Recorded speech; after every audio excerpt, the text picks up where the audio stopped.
ಮಾಜಿ ಪ್ರಧಾನಿ ದೇವೇಗೌಡರ ಕುಟುಂಬದ ಕೆರೆ ಒತ್ತುವರಿ ವಿಚಾರಕ್ಕೆ ಹುಬ್ಬಳ್ಳಿಯಲ್ಲಿ ಬಿಜೆಪಿ ಶಾಸಕ ಮಹೇಶ್ ತೆಂಗಿನಕಾಯಿ ಪ್ರತಿಕ್ರಿಯೆಯನ್ನ ಕೊಟ್ಟಿದ್ದಾರೆ. ಒತ್ತುವರಿ ಮಾಡಿದ್ದೇ ಆದ್ರೆ ಸರ್ಕಾರ ತನಿಖೆ ಮಾಡಬೇಕು.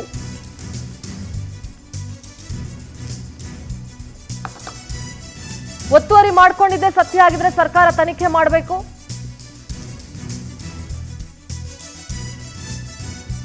ಮಹೇಶ್ ತೆಂಗಿನಕಾಯಿ ಹೇಳಿಕೆ ಕೊಟ್ಟಿದ್ದಾರೆ.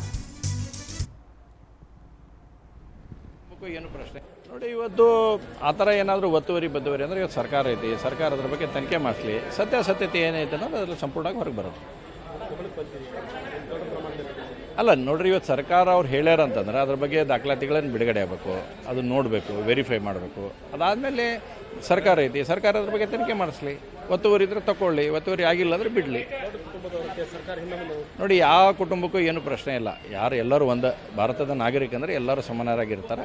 ಯಾರು ಬೇಕಾದ್ರ ಬಗ್ಗೆ ತನಿಖೆ ಆಗಲಿ. ಯಡಿಯೂರಪ್ಪನವ್ರ ಬಂದಿಗೆ ಬಂದೈತಿ, ಸಿದ್ದರಾಮಯ್ಯನವ್ರ ಬಗ್ಗೆ ಬಂದೈತಿ, ಹಿಂದೆ ಅನೇಕ ಮಂತ್ರಿಗಳು ಮುಖ್ಯಮಂತ್ರಿಗಳ ಬಗ್ಗೆ ಬಂದೈತಿ. ಈಗ ಯಾರು ದೊಡ್ಡವರು ಸಣ್ಣವರು ಅನ್ನೋಂಥದ್ದು ಯಾವುದಿಲ್ಲ, ಎಲ್ಲರೂ ಸಮಾನರೇ. ನ್ಯಾಯಾಲಯದ ಮುಂದೆ ಎಲ್ಲರೂ ಒಂದೇ, ನಾವು ಯಾರು ಸತ್ಯಾಗ ಯಾರು ದೊಡ್ಡವರು ಸಣ್ಣವರು ಅನ್ನೋಂಥದ್ದು ಅದ್ರ ಪ್ರಕಾರ ಏನೇ